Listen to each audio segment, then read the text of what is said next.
Selamat datang di channel Dakwah Islam. Jangan lupa klik like, share, dan subscribe channel ini untuk menyebarkan kebaikan lebih banyak lagi.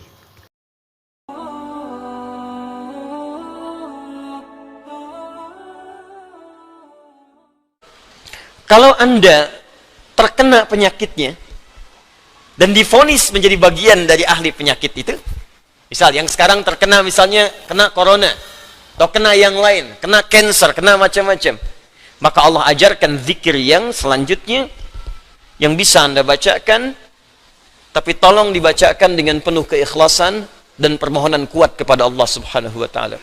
Saya akan gabungkan 3 surah sekaligus.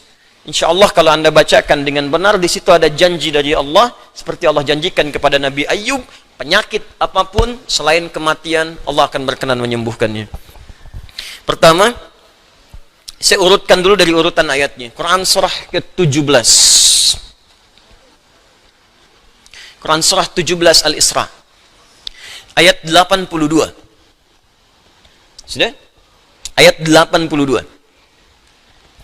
Disambungkan ke Quran surah ke-21 Al-Anbiya ayat 83 sampai 84. Nanti saya bacakan ayatnya. Terakhir ditutup dengan Quran surah pertama Al-Fatihah ayat 1 sampai 7. Quran surah ke-17 Al-Isra ayat 82.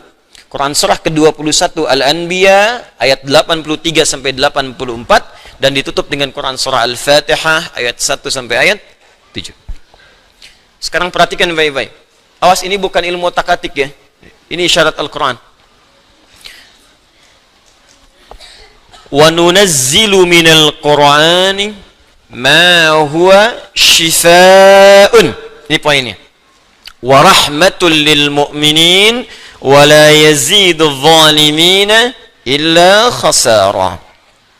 Wa nunazzilu minal Qur'an, dan kami turunkan dari ayat-ayat Al-Qur'an itu ma huwa shifaa'un, ada yang bisa menjadi syifa. Apa itu syifa? Obat. Apa itu obat? Syifa. Ibu syifa, ibu obat. Baik. Obat penawar itu ada 2 nama. Seperti penyakit pun ada 2 nama. Satu, obat bagi penyakit fisik yang standar, disebut dawa namanya, dawaun. Penyakitnya daun, obatnya dawaun. Ya, ada riwayat mengatakan likulli da'in dawaun. Setiap penyakit pasti ada obatnya, kecuali kematian. Ya, kecuali kematian. Selain kematian, kata Nabi, ada obatnya. Ya, kalau kita mau kreatif, kita dapatkan analisis, dapatkan hadis. Ya, likulli da'in dawaun. Da itu penyakit fisik. Ya, pusing, sakit perut, sakit gigi, macam-macam. Kata Nabi, Anda kreatif, dapat obatnya. Obat untuk fisik ini disebut dawa namanya. Ada yang kedua, disebut dengan maradun. Maradun. Marad itu lebih kepada penyakit hati, penyakit jiwa, roh. Ini Quran surah kedua Al-Baqarah ayat 10, fi qulubihim marad fazadahumullahu marada. Ada orang-orang munafik yang kena penyakit, fisiknya sehat, kuat, ke masjid nomor 1, saf pertama dia, cuma di hatinya ada penyakit. Ya, masuk masjid nyanjung Nabi, keluar masjid mencela Nabi. Nah, itu penyakit, hati-hati. Masuk masjid nyanjung-nyanjung, keluar mencela-cela. Di depan berkata baik, di belakang menjelek-jelekan. Ah, itu sakit. Nah, itu sakit tuh. Ya. Apa penyakitnya? Marad. Obat penyakit hati ini, maka namanya bukan dawa, tapi disebut dengan syifa. Syifa. Syifa'un. Tahan, pelan-pelan. Jikalau ada orang iri hati, orang dengki, Mohon maaf, orang terkena penyakit hati yang lainnya, maka obatnya tidak akan pernah ditemukan di apotek atau di rumah sakit tertentu. Silahkan Anda datang ke Kimia Farma, datang ke apotek-apotek yang Anda dapatkan di sekitaran, Century dan sebagainya. Tanyakan, ada nggak obat penyakit hati? Ada nggak obat iri hati?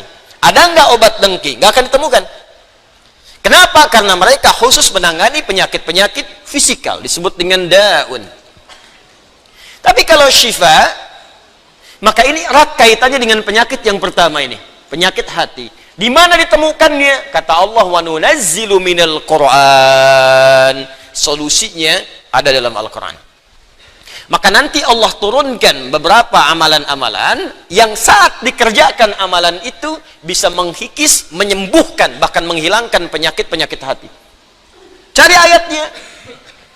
Maka Anda akan temukan kalimat-kalimat dalam Al-Quran, ayat-ayat bimbingan.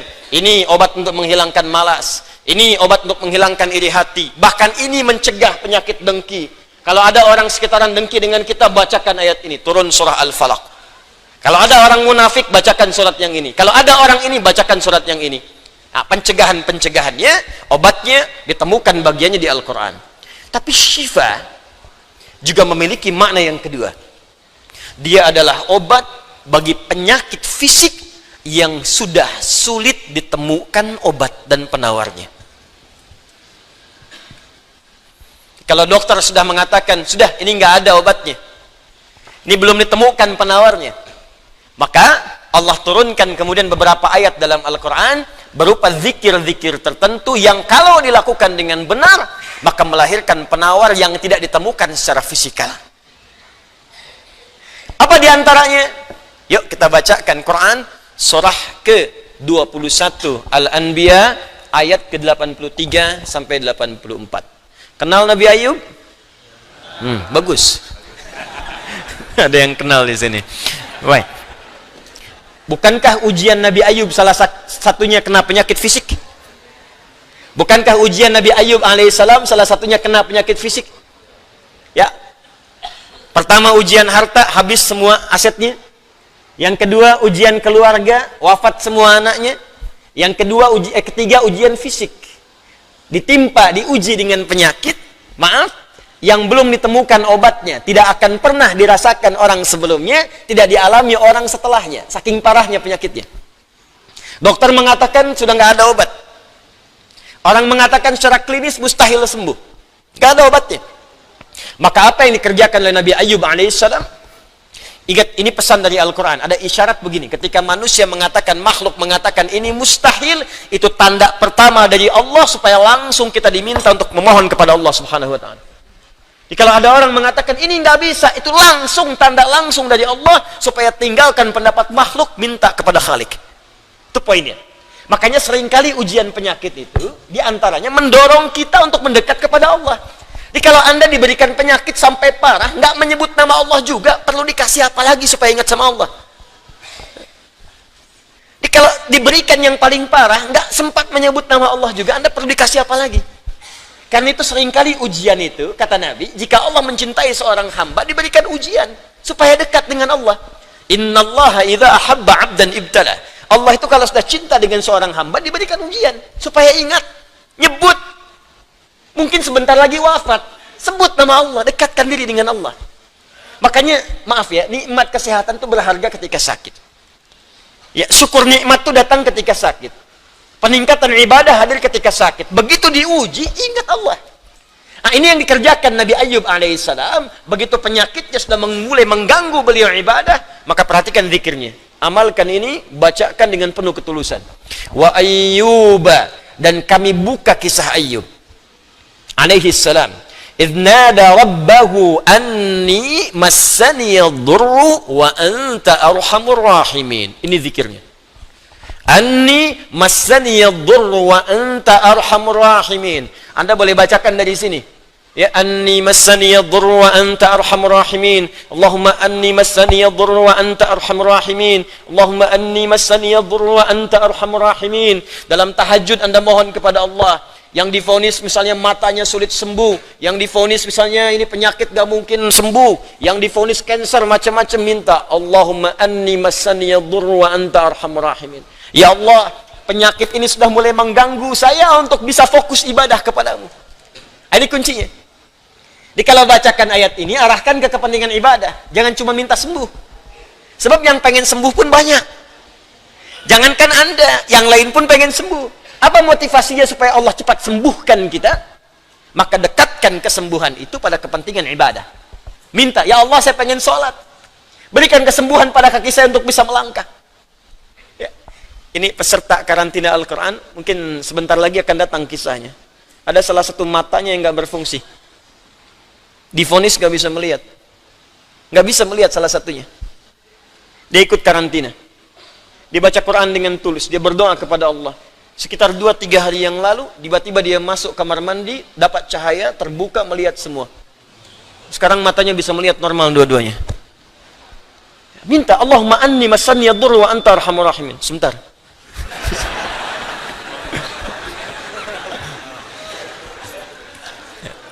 Ya Allah, ini penyakit sudah mulai mengganggu saya untuk ibadah. Saya pengen ke masjid ya Allah. Saya pengen Jumatan.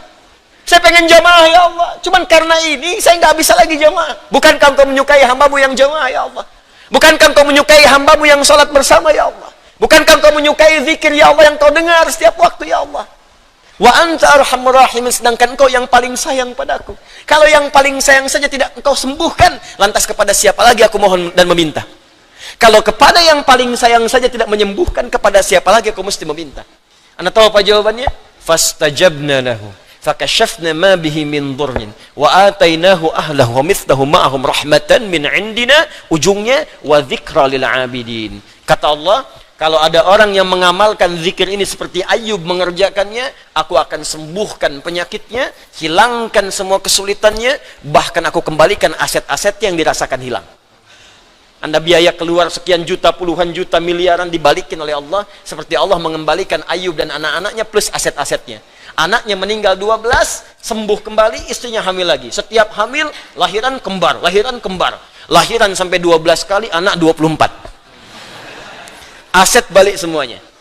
Terakhir, bacakan surah Al-Fatihah dengan benar, karena Al-Fatihah disebut langsung juga oleh Nabi sallallahu alaihi wasallam sebagai syifa, sebagai syifa. Seperti pernah kepala suku saya kisahkan di pertemuan awal, tersengat kala jengking dan medis mengatakan tidak mungkin sembuh, diruqyah kemudian dibacakan itu dan Allah berikan kesembuhan. Wallahu a'lam bissawab. Hayya 'alal falah.